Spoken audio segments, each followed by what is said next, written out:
দেখলেন তো বিভাসের কত বড় সাম্রাজ্য ছিল। সেই বিরাট সাম্রাজ্যের অধিকারী হয়েছিল কিভাবে না শাসক দলের মদতে। শাসক দল হাত তুলে নিলেও তার প্রতারণার হাত ছিল অনেক লম্বা। ঠিক তেমনই শাসকের ভূমিকা নিয়ে বারবার প্রশ্ন উঠেছে। যেখানে প্রতারণা চলছে সেখানে উন্নয়ন কোথায়? সেই অনুন্নয়নের ছবিটাই ধরা পড়ছে বালদাতে। কারণ বালদাতে ফুলহার নদীর বাঁধ ভেঙে হু হু করে জল ঢুকছে। আর সেখানেই প্রশ্ন উঠেছে যে মাত্র 2 মাস আগে কয়েক কোটি টাকা ব্যয় করে দক্ষিণ ভুতনি এলাকায় যে বাঁধটা তৈরি করা হয়েছিল তা একেবারে তাসের ঘরের মতো ভেঙে গেল কিভাবে? তাহলে গুণগত মান কি ছিল তা নিয়ে প্রশ্ন তুলছেন স্থানীয়রা।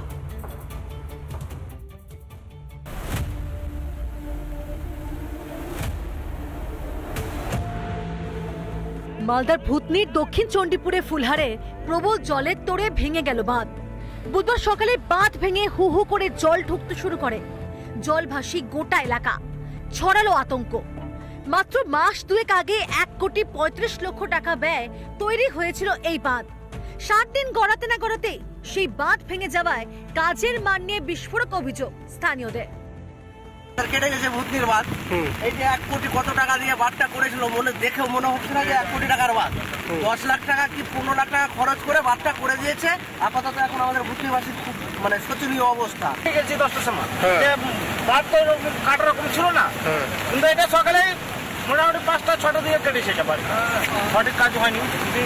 7টা দিয়ে থামতো তাহলে থেমে যেত, কিন্তু চাদর তো তাই নি, তো বালু মাটি কত থামবে। ঘটনাস্থলে আসেন এসডিও, ঘুরে দেখেন পরিস্থিতি। ব্লকে মিটিং করছি, আমি জাস্ট এটা স্পটে এসে ডিএম স্যারকে রিপোর্ট দেওয়ার জন্য এসেছি। বিডিও সাহেব সকালে এসছে। পরিস্থিতি তো আপনারা দেখলেনই, ইটস ভেরি ভেরি রিস্কি। চক্রান্তের তত্ত্ব তৃণমূল বিধায়ক সাবিত্রী মিত্রের গলায়। এর কাজ একজন ইঞ্জিনিয়ার হিসেবে যা করা দরকার সেভাবেই কাজটা হয়েছে। এর কোনো রকমভাবে কোনো কিছু হয়নি। এদের একটা ধারণা আছে কাটমানি হ্যানত্যান এসব বলে, কিন্তু বাঁধটা যারা কেটেছে তাদের শাস্তি হোক। তবে মন্ত্রীর তত্ত্বে শিলমোহর দিতে নারাজ ইঞ্জিনিয়ার। এখানে কিছু জায়গা আমাদের লিক হচ্ছিল, ক্ষতিগ্রস্ত হচ্ছিল, সেটা আমরা ইমিডিয়েটলি টেক আপ করার সঙ্গে সঙ্গে এই যে পাশের যে অংশটা সেটা দুর্বল হয়ে পড়ে।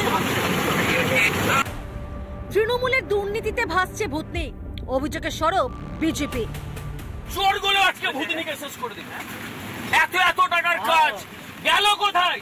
এখানে তো সমস্ত তৃণমূলের নেতারা এখানে জড়িয়ে আছে। আবার আসবে মাগুর মাছের কান্না কাঁদবে আর কেঁদে গিয়ে বলবে আমি ব্যবস্থা করে দিলাম। কি ব্যবস্থা করেছো? ব্যাংক ভরে দিয়েছো নিজের। 3টে গ্রাম পঞ্চায়েতে প্রায় লক্ষাধিক মানুষ জলে প্লাবিত হওয়ার আশঙ্কা তৈরি হয়েছে। কি করবেন তারা? কোথায় যাবেন? সদুত্তর নেই প্রশাসনের কাছে। মালদা থেকে দীপঙ্কর গোস্বামীর রিপোর্ট, রিপাবলিক বাংলা।